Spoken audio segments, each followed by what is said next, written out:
We got some stress fractures here. That is not good. Oh, gosh.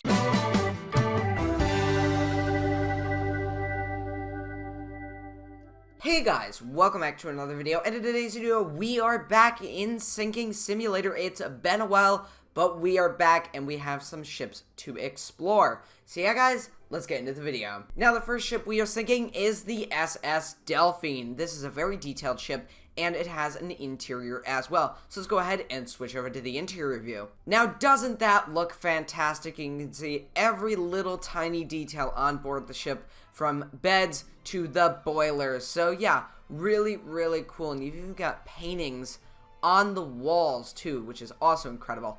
But yeah, we're going to be sinking this vessel today, mainly from the interior view, and then we're going to go ahead and sink another ship. So yeah, let's go ahead and select an unusual spot to sink a ship. Now I see a bit of a pump system here, so I think this would be a fitting place to start flooding the ship. So let's grab our brake tool, our damage tool, and let's go ahead and flood that. And wow, look at that, the double bottom is rapidly flooding, just kind of like a domino effect there, flooding one section to the next. But I'm actually interested to see how the ship's going to flood from this compartment outwards, or if it will at all. So yeah, let's see what happens. Alright, so it looks like this ballast compartment or freshwater tank compartment is flooding.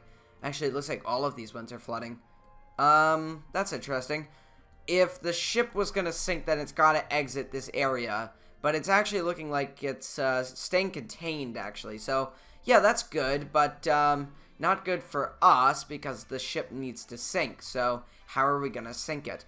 I'm thinking maybe we should poke another hole somewhere. Alright, now with the ballast filling, the ship will get lower into the water. So that means if we puncture the chain locker here, we should get a pretty dramatic effect. And look at that, it's already spilling out in one of the crew bunks here. So hopefully there was no one in there because it is rapidly flooding. Look at that. Alright, so all the ballast tanks are full and the double bottom is proceeding to fill up, mainly towards the forward section, then the aft section. But yeah, the vessel's staying afloat nicely here. However, it does have a forward list. And let's go ahead and switch out to exterior view for a moment. So yeah, you can see there's something wrong with the ship. If this ship was sailing by you, you would definitely know something was up. But yeah, it's not in danger completely. It can still be saved. The tipping point has not been reached yet. Uh-oh, well that's not good. It looks like the water is pouring from this bunk into the next bunk. And yep, that entire room is rapidly filling.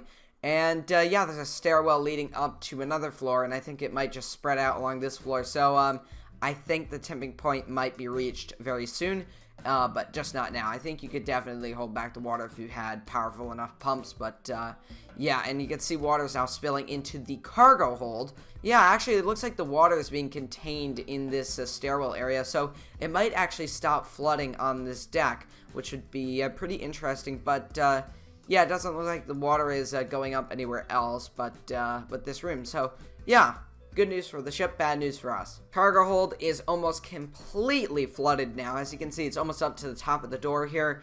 And actually, I just realized that the staircase leads up here. I never actually noticed that staircase until now, which is pretty funny. But yeah, once it fills up there, it might actually pour into the bedroom, but I don't know. You can see that this looks like a very expensive looking bedroom and has a nice bed in it.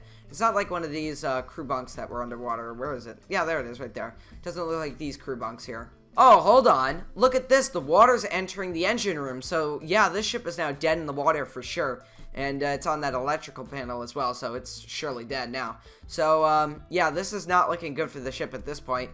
You've got water starting to pour up literally everywhere, and it's finding its way around the ship pretty rapidly, I might add. Alright, so the water is now trickling up into this room here, and I'm pretty sure that this bedroom is sealed off, but I don't know where the opening is to it, because it has to flood somewhere, at least for these ships to sink. Or maybe it's completely sealed off entirely, which would be really interesting. I would really not want to be in this bedroom right now. I mean, there's water on the right and the left of me at this point, and yeah, not looking good. At this point, a lot of rooms are gone, and the ship is really starting to drop down now.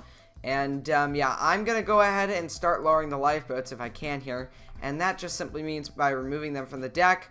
Oh crap, I'm pretty sure this lifeboat's gonna sink now, but it's better than nothing. Goodbye, lifeboat. And let's get this bigger boat here off the side of the ship, this time not cutting the hull. Oh, well, looks like it lowered itself. Didn't want to be on board any longer than it could have been, so yep, there it goes. Oh, Yep, that lifeboat's gone. Hopefully the yacht didn't sink, or the small little motorboat.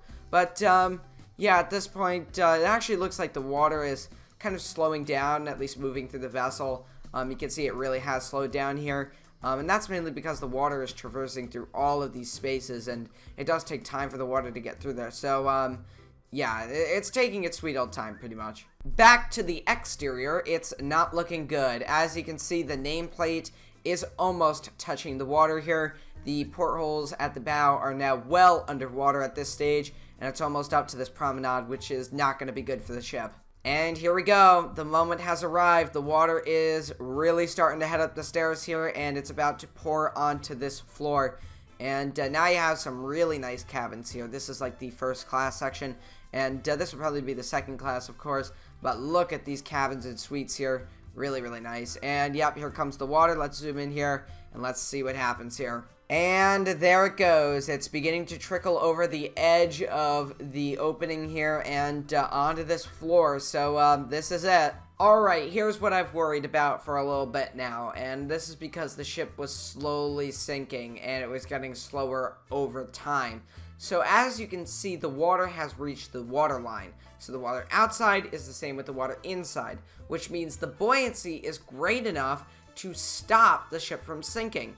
It equalizes it out, which means I don't think the ship's gonna sink much. But let's go ahead and take a look at the ballast at the stern of the ship.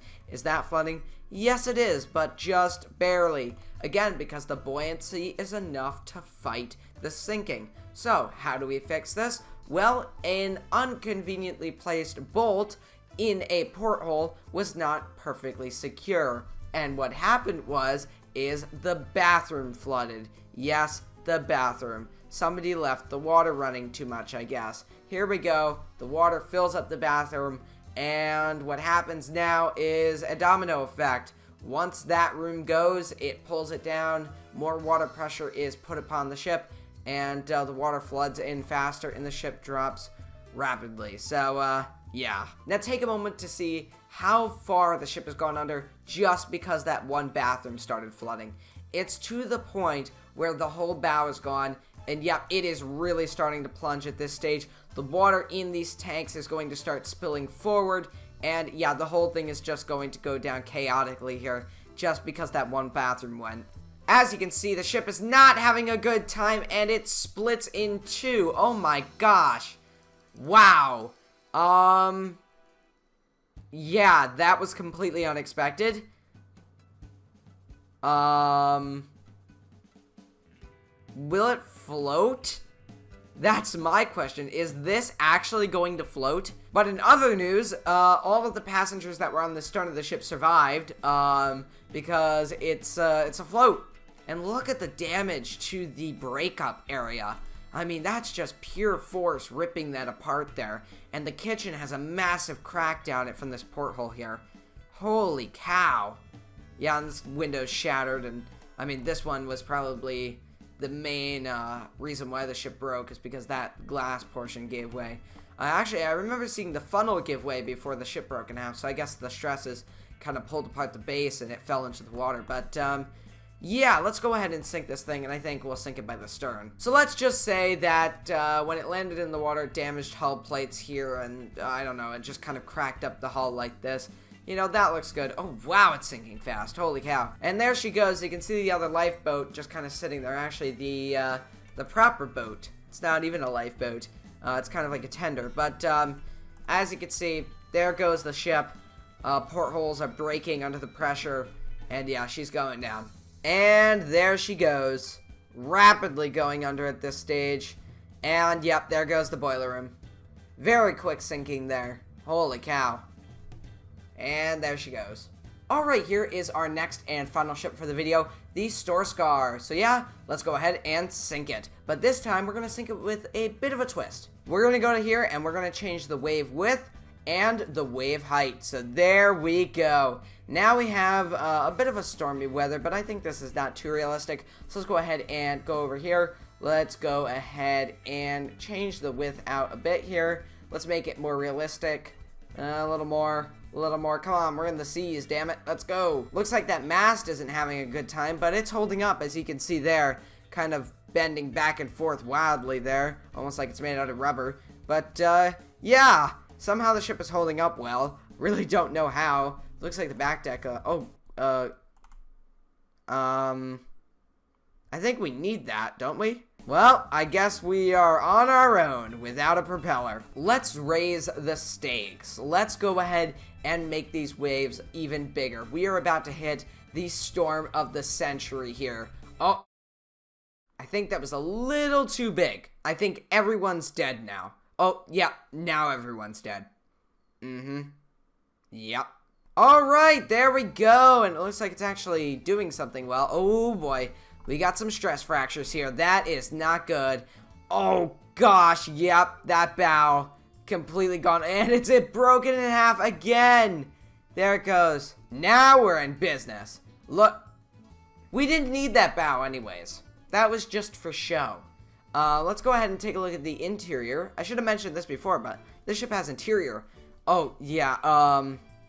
That might have been a vital part of this ship. Oh, gosh. Well, it looks like this ship really doesn't like big waves, but we were able to sink it nonetheless. So if you guys enjoyed, make sure to leave a like and a comment, and I'll see you next time, guys. Goodbye.